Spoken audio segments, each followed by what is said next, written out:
Hello. People still coming in, but hi, I'm Muntis.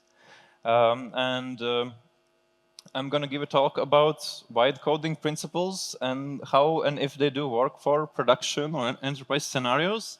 The less fun name of this talk would be AI agent platforms for enterprise development, but I think vibe coding for production sounds better.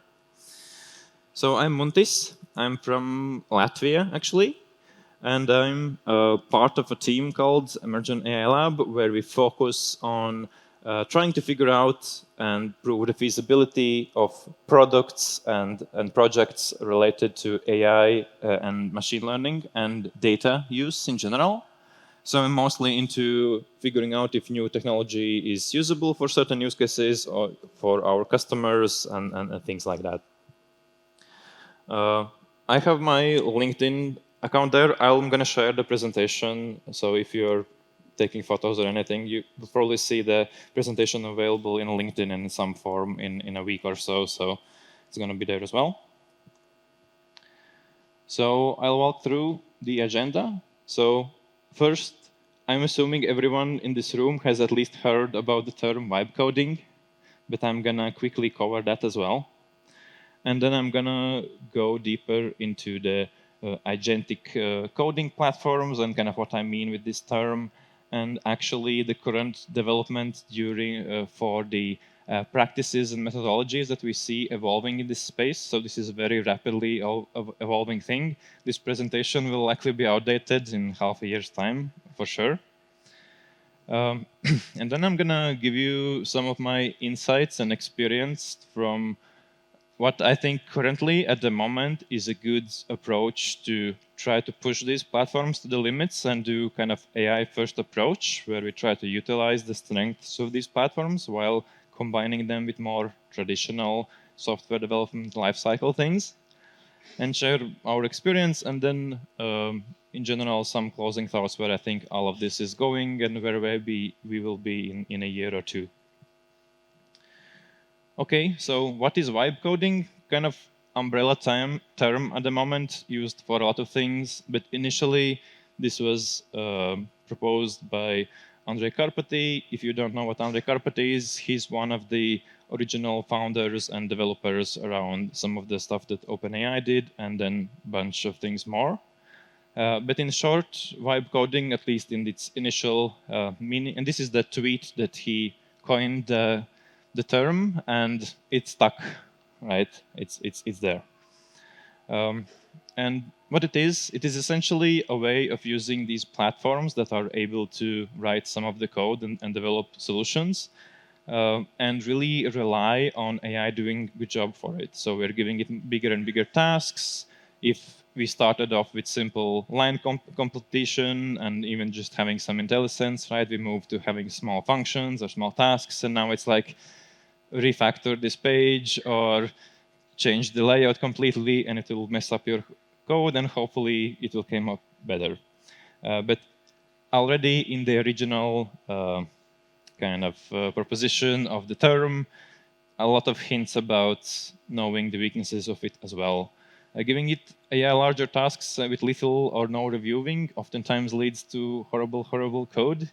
But in general, for things that I would say are somewhat disposable, so disposable outcome meaning that you make a quick tool, it kind of works, it's good for you, you're not gonna, large systems will not gonna depend on it, it does the thing that you need, it's fine. Like for local proof of concept things, it's amazing.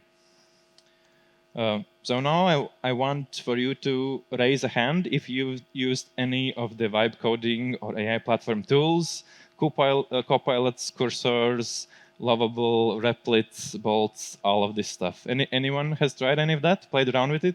Okay, lots of hands. That's great. Yeah, what we see currently in the space of these platforms, first of all, you see they're all black and has like one chat window in the middle.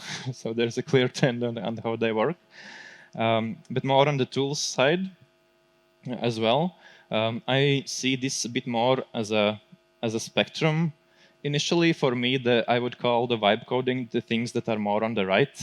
The Copilot, Cursor, Windsurf, things like that, any CLI tools where you're still interacting with codes, but rather than directly, you're asking AI to do things. It spits out code. You still see it on top of your screen, even if really quickly, but you still see that.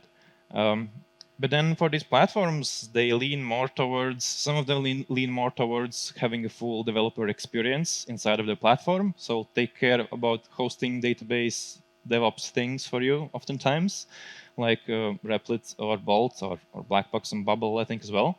But then there are some, or even way more kind of in this image left leaning, right?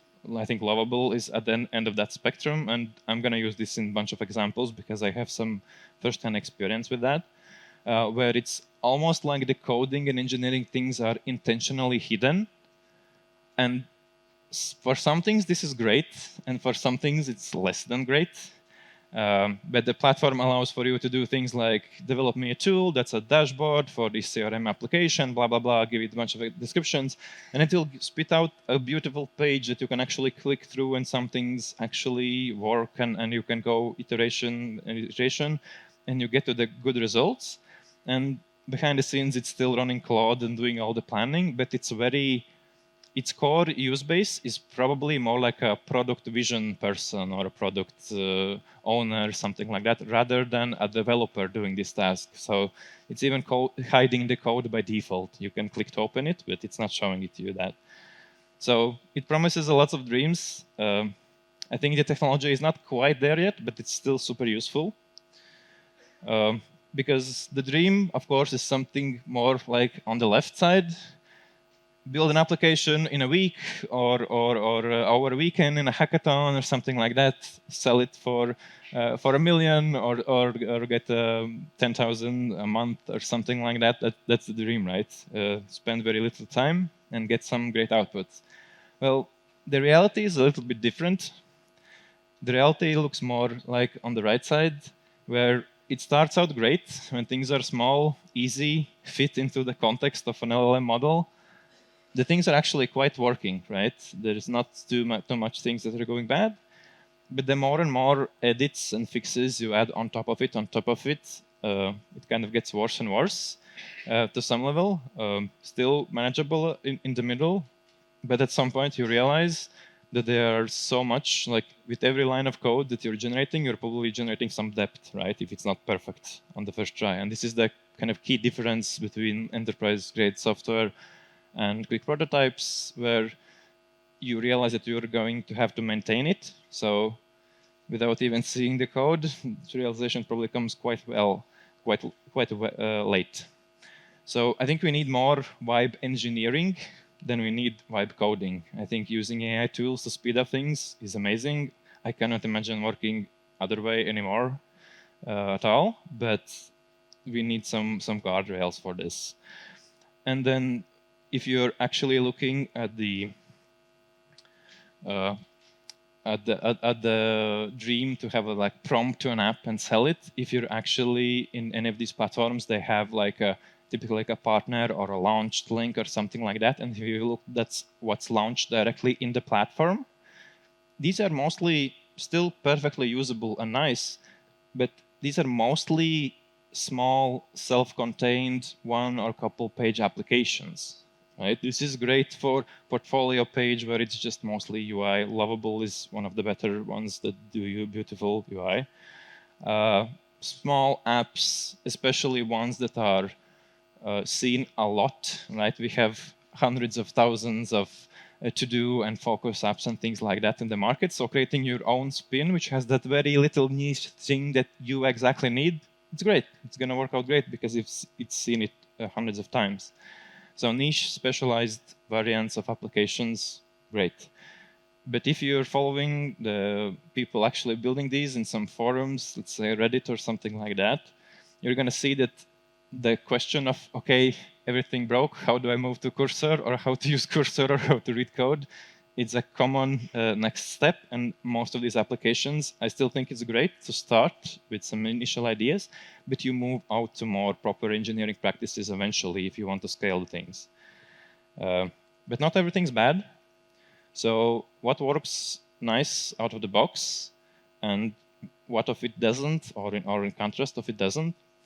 So I think for exploration type of tasks, where you want to explore an idea or create multiple variants of it, these platforms are amazing. You can figure out what sort of a thing you want to do. You can even one-shot it, meaning that you probably prepare a document that describes the application very well, even like view by view, things like that. And you can probably do it in like a day's time and get to a working application state. And this is amazing. But then you start to edit it or add things on top of it. And if they weren't thought out initially, you're kind of not aware about what's actually happening in the code. So things are difficult to edit. For example, we have a person in the team that even in Lovable UI, you can like have a special tool that you can point out to a specific div or element in the platform. And even editing those, sometimes you tell it to do a thing and it doesn't do it in the way that you want, and it's kind of difficult and messy. What else is nice about the platform, though? It's a full package for development. So you just open the platform, register, and you use it. There's no development setup, really. And that is great. On the contrary, the collaboration options are inconsistent or weak across most of these platforms. Even if they have some branching mechanisms or ability to work in the parallel, they're not typically amazing. So kind of not great if you immediately know what your product is going to be. Maybe scaffolding the initial form and then continuing with full code things might be better. And then moving on what's good. Some workflow and UX changes are really nice to do.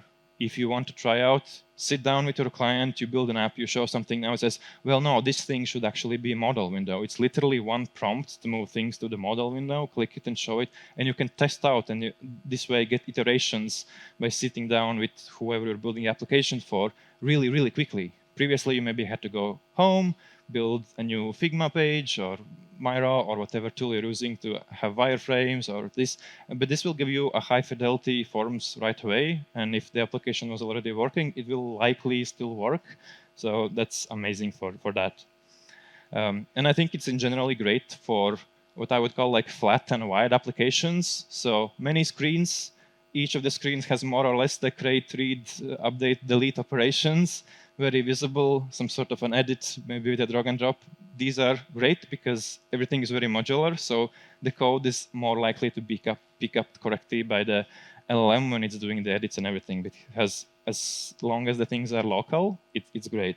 But if the AI misses something in the context, let's say you actually have a similar functionality somewhere else in your application, and it misses that into the context, so it's going to re-implement the thing. And generating is fast and easy, and you generate the depth at the same speed that you're generating the code. And if you are a 5-people team generating a code of, let's say, 20-people team, well, you get to the point where you have more technical depth that you can have full-time working on the depth, and that's it. So yeah, and of course, visual things that you can validate quickly, super nice to make, especially if someone who's not great with UI. But any what I would call invisible or complex logic, so it's mostly backend or some other complex things, doesn't really play out well every time. But turns out that there are a bunch of practices and methodologies that the industry is moving forwards that helps with this, because of course there is a lot of push, there's a lot of money into this, and I have here 4 methods of, I think, where the industry is going, starting from simple and getting to more and more complex things. The first one, really simple. It's not 2023 anymore, but prompting still matters. But this is less about what used to be called prompting frameworks or prompt engineering. This is more about what you actually put into your prompts. So if you need to build, let's say, a quick onboarding application, instead of saying I need onboarding application with these 3 pages, if you also provide it the web page of the company or not a developer, but like a person, like an employee profile, some personas, maybe design system that you have in place, right? This is going to get way and way better. So be aware of what you're putting there. You need to specify and plan for these things, right? And then all of these platforms have some sort of a platform-specific tools, not tools, but tips and features, usually somewhere in their help section. The prompting things are more or less the same across all of these. This is generic good practices to prompt, but they have a bunch of things that are their platform specific. And this is different from every platform that you're going to use. And use meta prompting a lot. What is meta prompting? Meta prompting is prompt to create a prompt. So you would do something like ask GPT or Perplexity or anything, something like create a product description document about this onboarding application. This is the company data. And you give it that, and it will spit you out like a page. And you actually use that page in Lovable rather than the other way around, right? So use a one kind of preparation step. So abuse the LLMs as much as you can in that way. And some of these platforms are better at like zero-shot or few-shot approaches, and some of them are better incrementally. What I mean by this, some of them you would start with scaffolding, let's say UX, and kind of how you click through pages without everything being blank into them, and then add page by page. While others are quite good at actually, if you give them a longer description up front, and then they do everything because they have mechanisms internally to split down the tasks into manageable chunks. Okay, that was level 1. Level 2, there's the thing called very generically named product requirements document. But if you look up the name PRD, it's going to be the thing that you're actually looking for. What this is like a product specification or product vision in a 1 or 2 page document. There are even some tools or sites where you can help to get these right. But what this is something that you would feed into your platform, or if you're using some tool locally, like Claude or Cursor or something like that, that you would keep as part of a repository. Why? This is the context that is always persistent memory for the AI. So when you ask it to do the onboarding application and it references to your PRD document, it knows the thing that you're actually, what is this industry for? Are the users technicals? Do I put more on the screen? Do I put less on the screen, right? So it will hallucinate in a more correct way because it always has this general context of what you're trying to build. Because if I need to add a button to a application, and if the application is enterprise application with 100 buttons, it's going to be one type of a button. And if I want to add a button to a mobile app with 3 things on the screen, the button is going to be very different, right? To not oversimplify, but think about this as something that is like a persistent memory of your AI. If you've used any of the modern tools, they also have things like memory, so there's maybe some parallels there as well. Okay, level 3 is probably something like this. So there is a motion towards simplifying and standardizing all the things that every developer tool currently tries to do. If you're using Cursor or GitHub, Copilot or Windsurf or something, or Gemini, all of them have some sort of a way of creating some notes for itself for this future reference. So there's some similarity with what I talked about in the previous slide. But this is more for the tool itself. Let's say how to run the test, or how do I create a new component in the correct place in the repository? So things like that. And you can typically generate this in some way initially, but each one of them uses them slightly differently. So what if you use GitHub Copilot, but your colleague uses Cursor rules? Well, now you have 2 files in your repository that probably do more or less the same thing. And there is this proposed agentsmd document. This is a standardized way on how to do that, to clean up all of these rules. Most of the modern tools here already pick it up automatically. So you can even system link your file to the agentsmd, and it's going to be fine.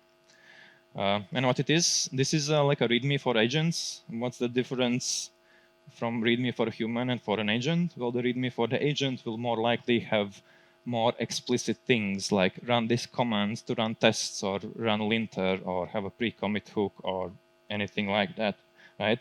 And you can have one agentsmd file per folder. So in every, let's say you have like some backend folder or some edge functions folder, your database folder, right? Each one of them can have this, and it works as a table of contents for your agent, right? So if you're working in that folder, it will automatically pick it up. And this is great because if you notice that every time where your agent generates a migration and it's not in a proper, I don't know, commit block or whatever, and you constantly have to go and fix this thing, well, you're the problem. You need to add it as a persistent instruction to the model rather than every time go in and fix it.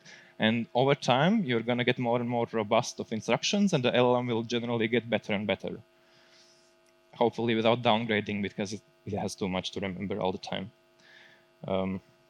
So this works more as a persistent instruction for the AI, if the previous thing was more like a persistent memory. And then we have one more level of this, which is, so there are two methodologies that have existed for probably more than 20 years actually now. One is test-driven development. Probably you have heard about it. It's writing tests first and then changing the code until your tests work, so actually implementing the code. And the other one is specification-driven development, which is a bit newer. There were some similar things before. And what we see with this is that, so there have been recently released a bunch of tools. I think the Kiro by AWS was actually the first one at the start of this year. But then in the September, the GitHub company, the GitHub themselves released what's called SpecKit. And there is OpenSpec as well. Both of these are open source, by the way. Which is a CLI tool or like an agent tool. In its essence, it's just very simple commands or 5 or so prompts that are very well defined and prepared.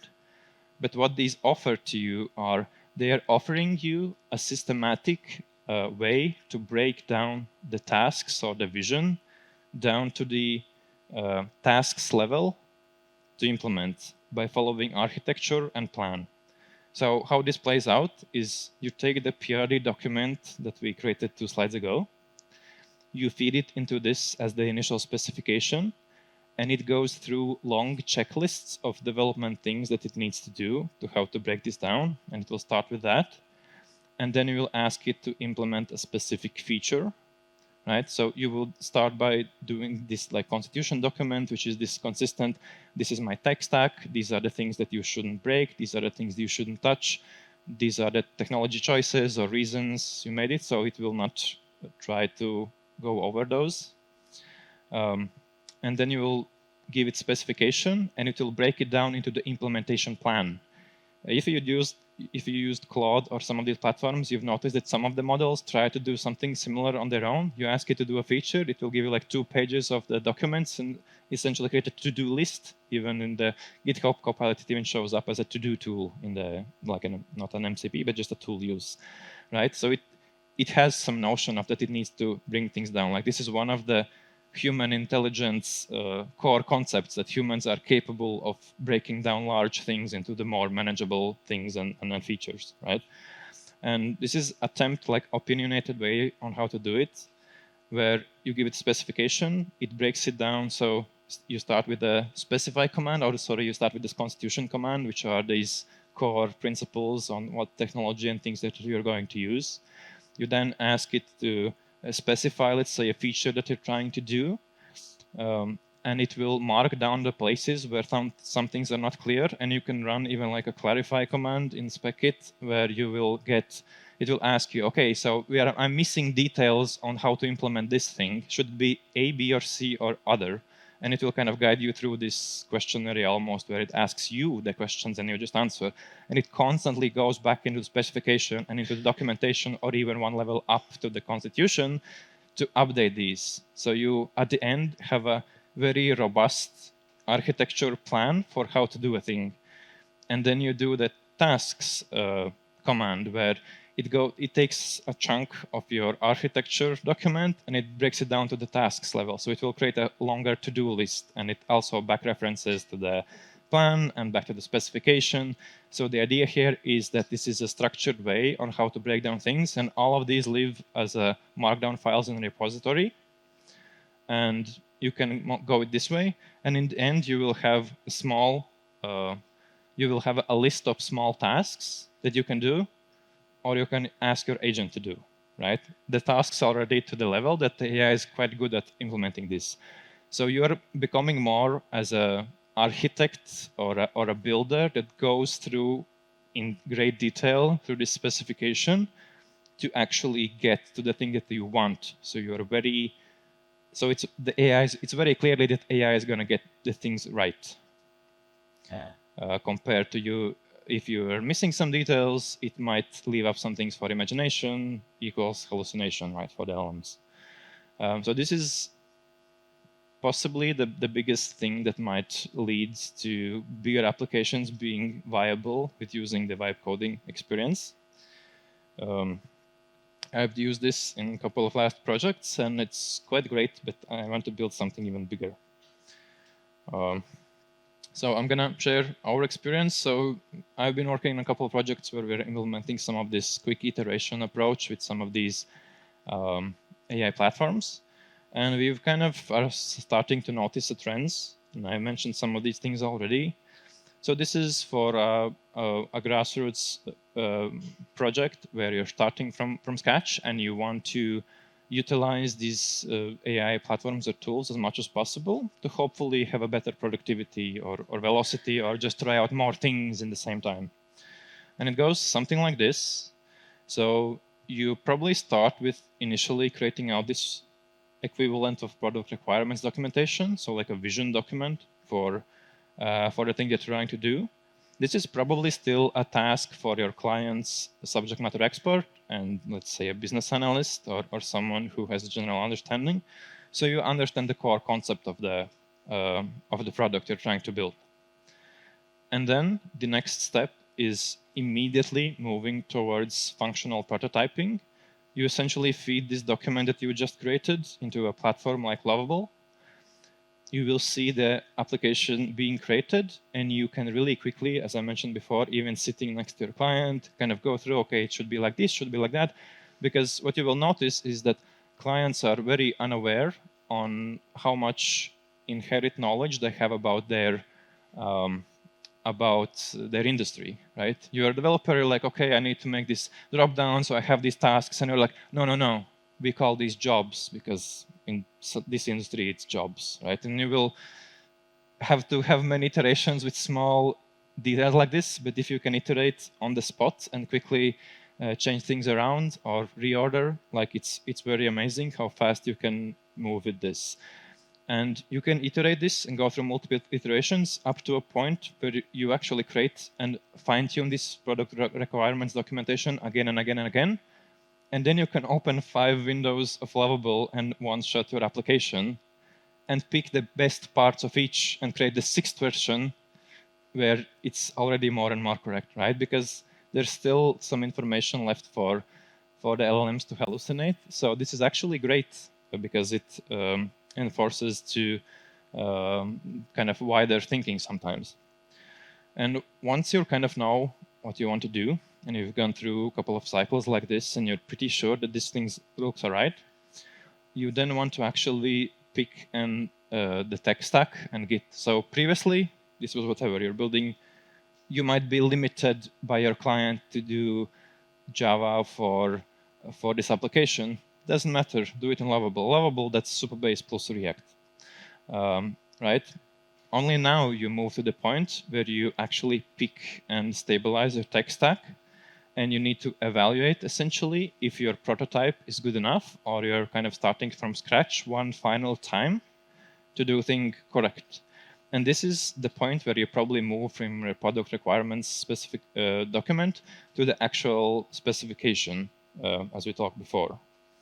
And you set up once you've made this decision, you're only now really setting up, let's say, the full cycle of development. Everything before is kind of a more exploration, iterations on things, right? You might have done this previously with drawing on napkins or Miro or modern, probably in like Figma or something like that, but you can do it in the platform. And at this point, you can actually choose and pick what you want to keep from their solution. You might actually continue with the code. You might actually continue with the database schema. You might actually continue with the UI components and throw everything out in each of those cases, right? Or pick and choose. And then you move towards more of a stable development stack, which you can still try to use Lovable as a platform, but you would probably focus more on stabilizing things and hardening specification, and use some full code tools as well. I use VS Code and GitHub Copilot, so I have them there, but Cursor, Windsor, it doesn't really matter. It's all the same at the end of the day. Pick your editor of choice. And ideally, what we talk about, agents, specification, this is where you would start to talk about it. If you want to continue utilizing these platforms to their full extent, you now have to be more and more aware of that. And continuing with this, you probably move towards more and more what I would say a standard software development lifecycle in, let's say, Agile. But given that if you still want to utilize the AI to its full extent, what I think is more important now than ever is the automation and guardrails around these tools. Because you have to think about AI as another copy of your team or another 10 people or however much you're using it. So they will break things just as often, will make bad or not ideal things just as often. So every guardrail you put in to always verify, to have in your CI/CD pipeline, some tests, some type checks, all of the linting and all of that, of course, as well. This is just the bare minimum. You have to really do that because now your team is extended maybe by like 3 times. So you should set up your process as it was 3 times the size of the team. And how teams work in 5, everything's in sync. It's always great. How things work in, let's say, 20, 30 people, if you need to coordinate, well, it's quite a bit different.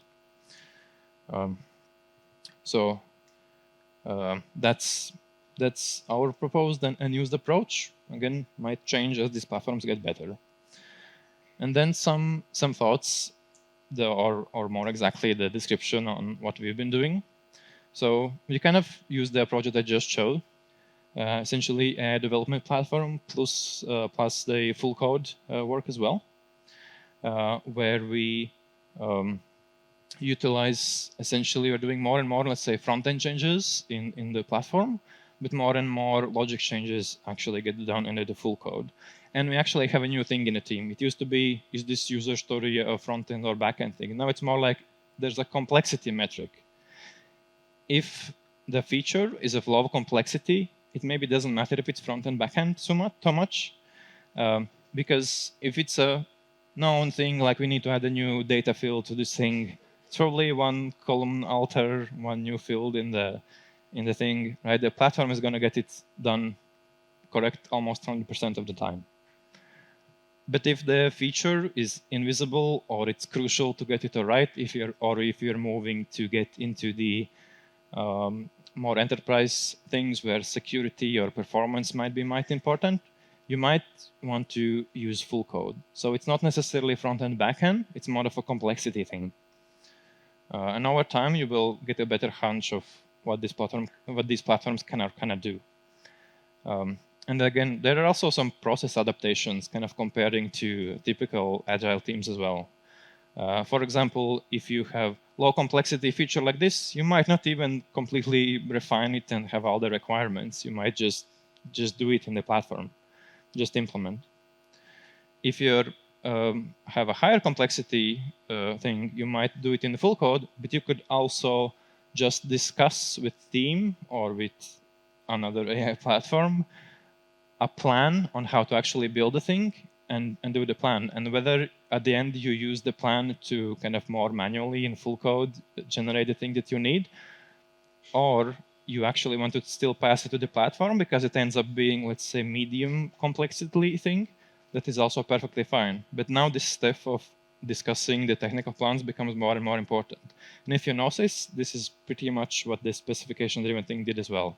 Even the more complex features, you break them down, they become more easy for the AI agents.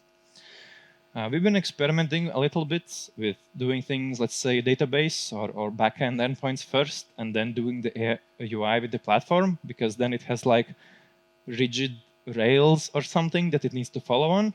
Kind of varying experiences with this, although I read online that people do this and they're successful. So your mileage might vary. And one thing that I have a lot of success about is, let's say I need to create a new page and need what needs to be there, but I need to hook it up to some existing functionality. Doing UI, which properly reuses a bunch of the stuff that I already have in the code, but I'm explicitly saying it don't do anything in the backend, add / to do commands here, and it will do the UI, and I'll then open the code in my editor, search for the to-dos. It's great, right? I'm kind of offloading some of the UI things for this, and it's been quite good for this. One more thing is code reviews are difficult to not say impossible, because if every day you need to merge or review 3,000 lines of code, you are becoming the code reviewer, not the person who actually builds the platform. So it's more like simple things. Again, you will probably might need to skip this with some guardrails about security and automatic code stinks and things like that as well. But for some other things, you might actually review per module, or like once you actually touch the thing or you want to ship it further or something like that, you might actually go through and review it. Because doing some things for the PR, even if you review and fix 3 things in your 3,000 lines of code PR, you have 5 more waiting on you. So you now have to rebase your fix into the 5 things. So it probably makes more sense to do it at the end than at the beginning. So it's more per module than per PR. And this is a shift in the development things that we're used to, right? And also document these things, or ask your AI to document what it just did and create the markdown document right in the folder where you're doing the change. Because the next time you touch it, the AI will read it, because you will not, because it's a lot of code. And there's also some collaboration shifts between how we work as a team. So in small agile teams, what you oftentimes see is you see people having everyone being on sync. You have maybe a daily thing that you stand up, right? And everyone knows what's happening, and it's all great, and you can move fast. Well, you made 5 decisions during the meeting, and no one really took notes. It's in everyone's heads, and then you go home for a week or get sick, and in a week you don't really remember. The same is true for the AI, right? It doesn't know the decisions that you made, so you actually need to trace the decisions in some way. Whether this is part of the story or somewhere in your code, doesn't really matter, but you need to feed it in constantly. We've been using meeting transcripts. Some of the tools are pretty good at this now to actually get some action points. Again, back to the specification, if you would use that, you would say, validate the specification with this bunch of decisions we made today. It says, all is compliant, all good, nothing to do. We experimented a little bit with trying to separate the AI-generated code into the batches and have more proper reviews, but this is still difficult. I think this also goes back to the per module rather than per PR code reviewing. Also, pair prompting. That's a thing, right? Now our most popular programming language is English. So you prompt to get the code, and you might edit the code, but you probably didn't scaffold it initially. So figuring out better prompts or figuring out the architecture, again, goes back to the higher complexity tasks as well. It's probably a good thing, because these tools are quite sensitive to how good they do things initially, and afterwards every edit is like half the quality of the initial thing.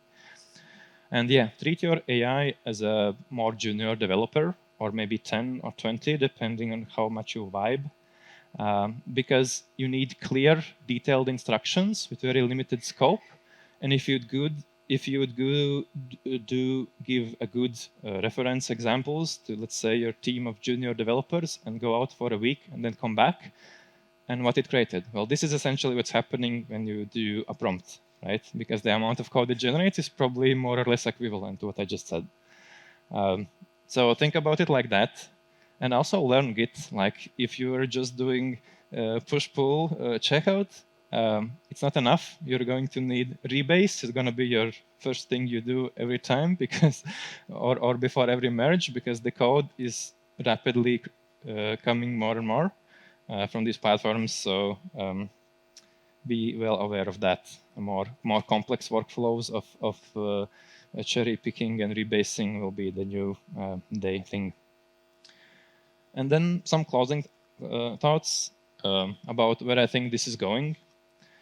Most of these are just my observations or comments leaning back to what we discussed before. So I think if today the LLMs stopped advancing and it would be complete plateau, we would still improve in how the tooling works a lot. What I mean by this is if you think a ChatGPT, maybe you copy-pasted some things a couple of years ago from the ChatGPT, that was your previous workflow. Now you have a special window where you type some things in the chat and it knows when to read file, when to write file, knows what to look up, right? It has a bunch of things added to it. And this is not an LLM. This is a better instructed LLM, and this is a guided workflow for someone who developed the tool like Cursor or Copilot or Cloud CLI or whatever. So smarter tooling and better instructions will lead to the better code. And all of these platforms in some way try to guide the developer towards better work. If you use something like Claude, you will notice that they tend to create these plans and then even sometimes do a to-do file somewhere and go through it, right? This is all in attempt to structure this a little bit. And most of these platforms have like an architect or plan mode or chat mode, something like that, where you can create a structured plan or specification or to-do, however you wish to call it, and actually follow that, because this is way easier for the LLM. Think of LLM of someone who just forgets everything every 10 minutes. So if you have a very guided document to follow, it's fine. It will always pick it up midway through. It's completely fine. So vibe coding is more of a glue, right? So if you have your plan, you have your task, it can do a task. You don't like the code, you revert, do the task again. Don't like it, revert, ask it to do a different paradigm in programming, do it again. Now maybe it's good, right? This is the workflow.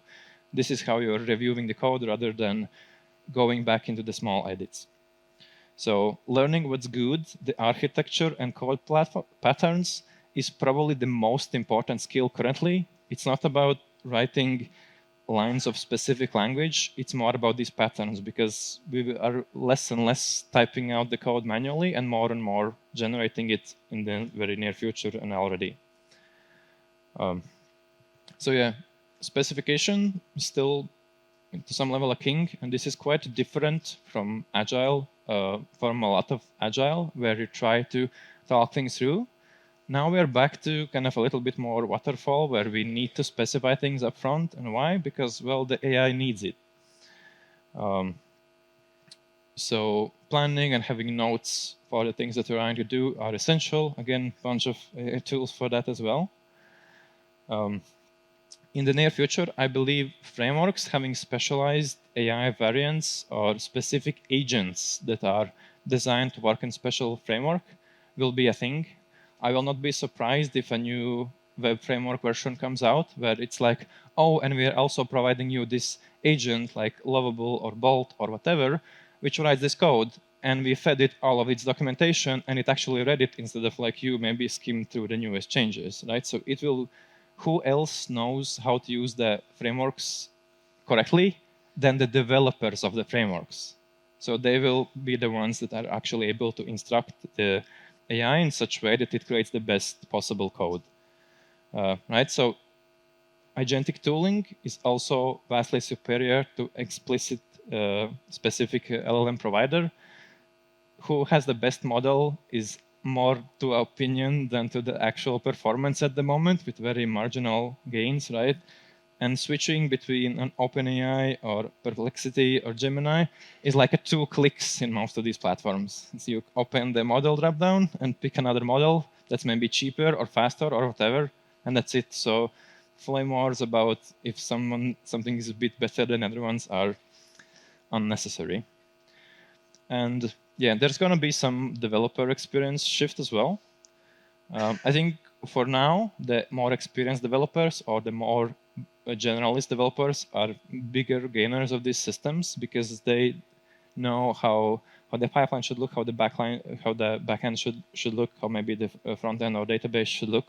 And if you know how to spot good patterns and have experience delegating tasks with paying attention what matters and maybe skipping some things that don't matter as much, you're going to be a winner, right? Because that's how you instruct the AI.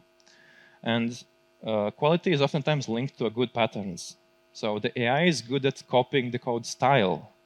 So if you have a module where you have written a bunch of things and they are in good style and use good patterns, the code that it will generate next to it, it will be pretty good.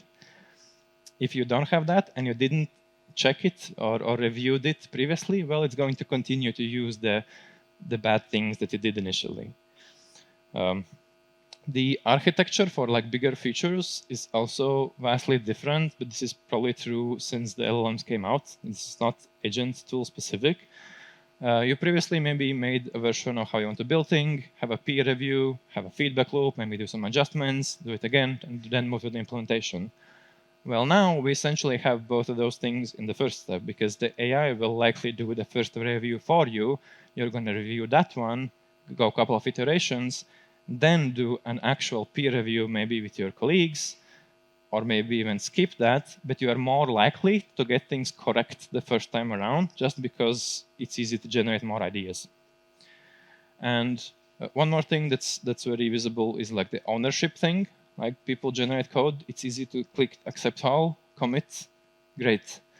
But you should actually look at this like you probably need to do, even though you generated the code, you should look like this at the code that someone else wrote.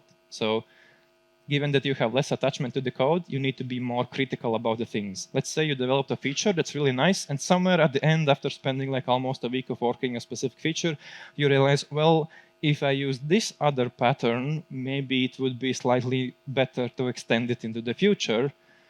But you kind of have spent 4 days on this, so you just finish it the way you did started. Well, now it's easy to regenerate. So ask your LLM to do it in a perfect way, even though if you didn't held up the standards to yourself to such high level always. The initial versions of features are getting bigger. It's easy to generate code, so all of the bells and whistles of specific type checking or input validation or sanitization that you always thought that you're going to add into the future in the next version or when I refactor or something, you should do them straight away. Like the AI doesn't get tired, so torture it a little bit. And yeah, redoing and experimentation is cheaper than ever. So try to generate more versions. Try to pick out the best one. Try to ask your AI, is there a different ways on how to do it? Evaluate these and do the best one, right? This used to be super tiring. It still is, but now at least you don't writing the code. So every developer is becoming more and more as a product builder, not a coder. The LLMs are the coders, right? And the most popular programming language is going to be English, probably for a while. So having good patterns and then good ways on how to build things are more relevant than ever. So that's pretty much it. And with that, I think we're done.